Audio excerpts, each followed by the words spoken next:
Comme nous l'avons vu, le Christ n'est plus central dans ce document émanant pourtant du Vatican. La centralité du Christ traditionnel donc dans le catholicisme est remplacée par une spiritualité horizontale. Ne vous méprenez pas, on trouve bien des considérations d'ordre spirituel dans les documents promouvant le pacte éducatif mondial.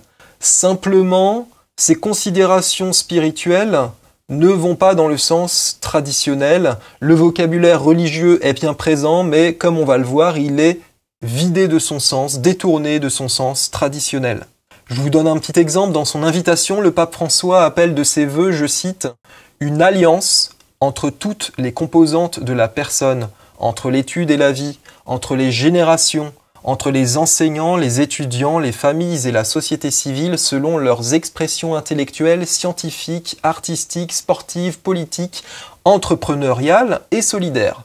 Une alliance entre les habitants de la terre et la maison commune, à laquelle nous devons sauvegarde et respect. » Fin de citation. Donc là, le mot important, le mot qui est répété, c'est le mot « alliance ».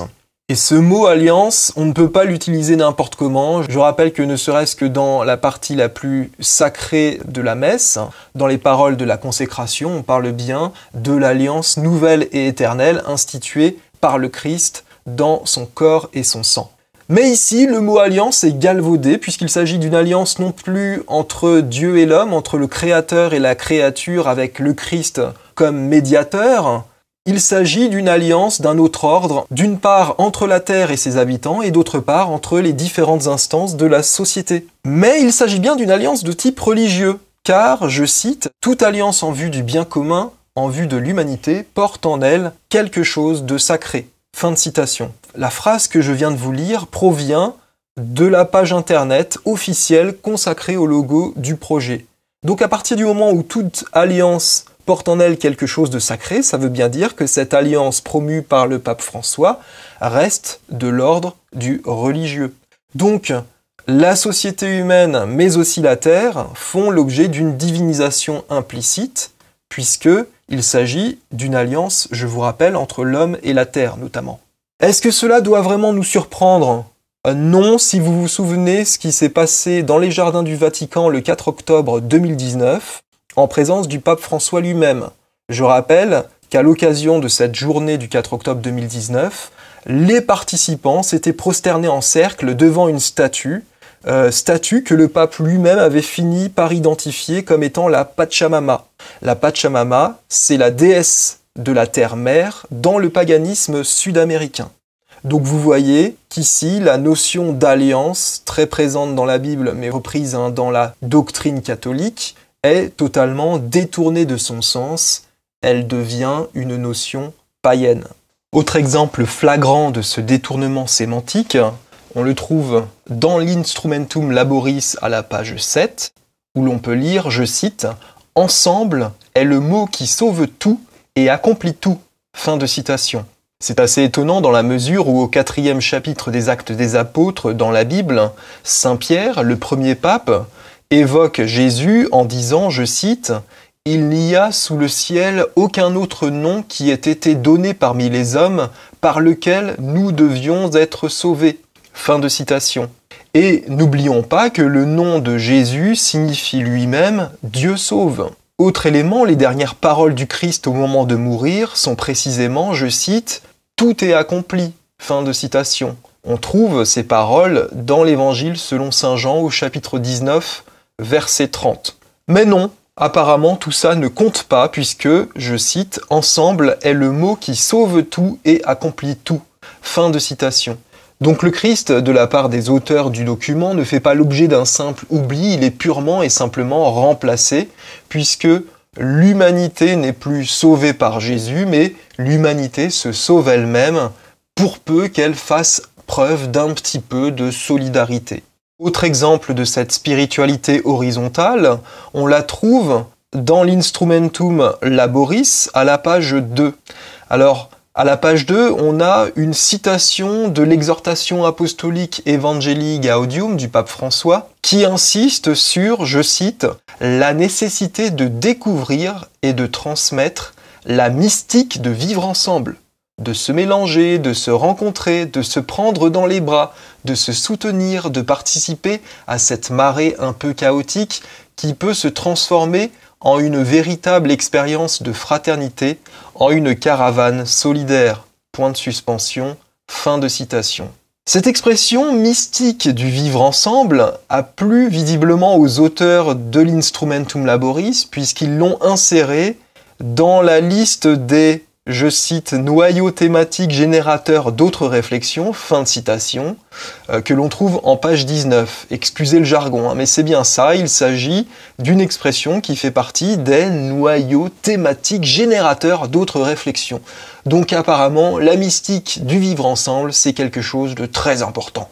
Et là encore, si les termes ont une signification, la mystique, c'est normalement, je cite, l'ensemble des pratiques du mysticisme, intuition, connaissance obtenues par elle. Fin de citation. Et le mysticisme lui-même va se définir comme, je cite, l'ensemble des croyances et des pratiques se donnant pour objet une union intime de l'homme et du principe de l'être, entre parenthèses, divinité. Fin de citation.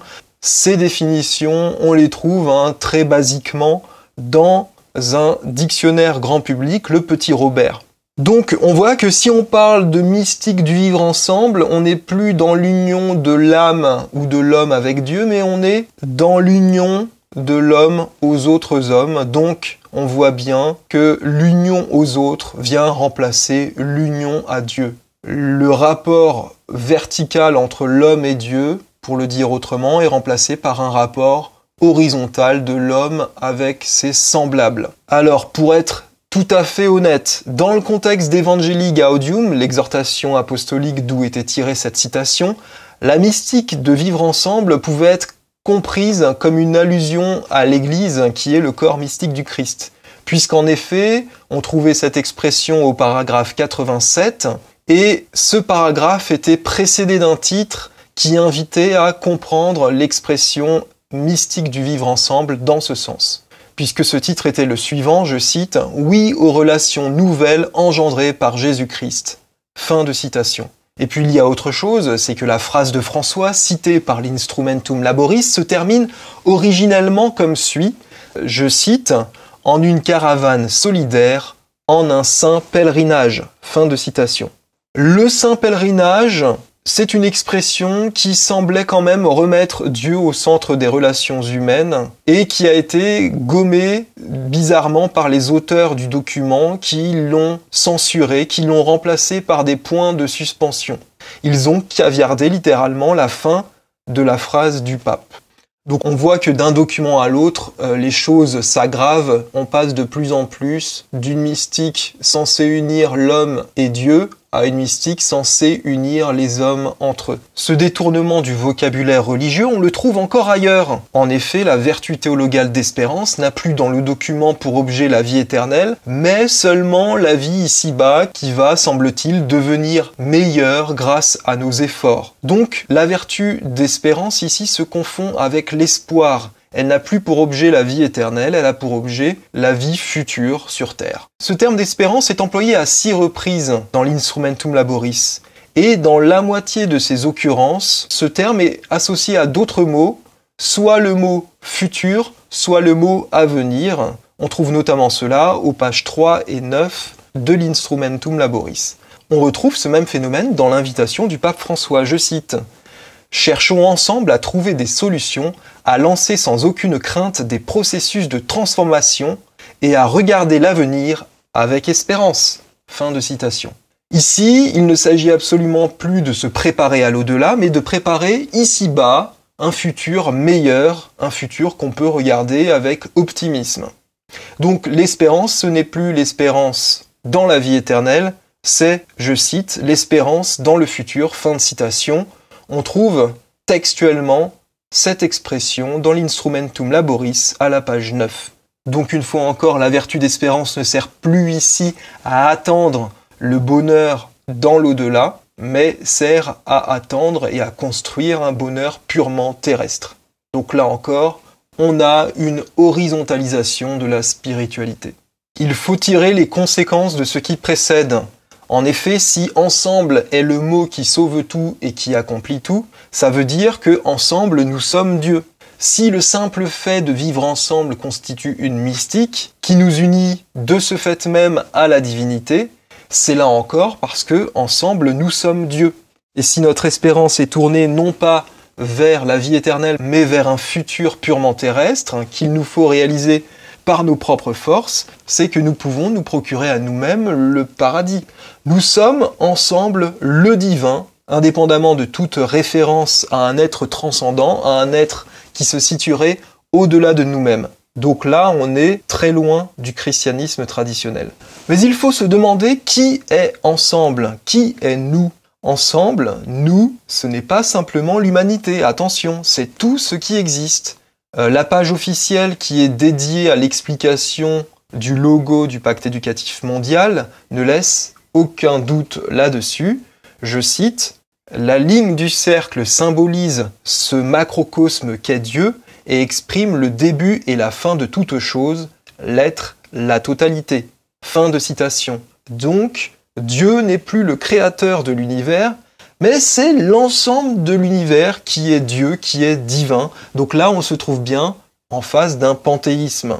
Rétrospectivement, nous pouvons comprendre, à la lumière de ce constat, certaines affirmations tendancieuses que l'on trouve dans l'encyclique Laudato Si du même pape François. Voici quelques extraits des paragraphes 233 et 234, qui sont souvent d'ailleurs cités dans l'Instrumentum Laboris, notamment aux pages 10 et 11, et qui prennent désormais tout leur sens. Première citation que l'on trouve dans Laudato Si, je cite, « L'univers se déploie en Dieu, qui le remplit tout entier. » Fin de citation. Autre citation qui va dans le sens d'un panthéisme, je cite, « L'idéal n'est pas seulement de passer de l'extérieur à l'intérieur pour découvrir l'action de Dieu dans l'âme, mais aussi d'arriver à le trouver en toute chose. » Fin de citation. Notez bien qu'il ne s'agit pas simplement de trouver l'action de Dieu, la présence de Dieu, mais de trouver Dieu lui-même. Autre passage qui tend vers le panthéisme, je cite, « Comme l'enseignait saint Bonaventure, la contemplation est d'autant plus éminente que l'homme sent en lui-même l'effet de la grâce divine et qu'il sait trouver Dieu dans les créatures extérieures. » Fin de citation. Donc voilà, trouver Dieu dans les créatures extérieures, là aussi on peut parler de panthéisme.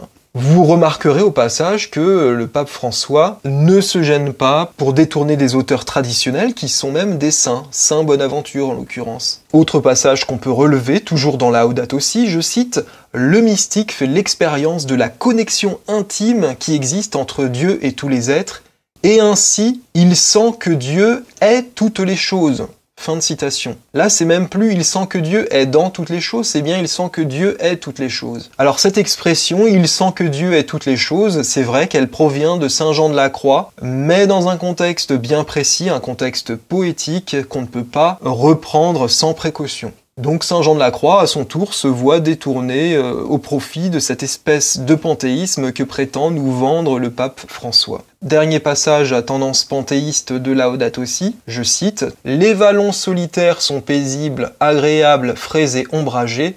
Mon bien-aimé est pour moi ces vallons. » Fin de citation. Là encore, il s'agit d'une citation du cantique spirituel de saint Jean de la Croix. Le cantique spirituel, tout comme d'ailleurs le cantique des créatures de saint François d'Assise, c'est de la poésie. Ce n'est pas un traité théologique. Donc prétendre faire de la théologie à coup de citations poétiques, ça n'est tout de même pas très sérieux. Mais ça permet au pape François d'accréditer sa thèse panthéiste, distillée de manière subtile déjà dans Laudato Si.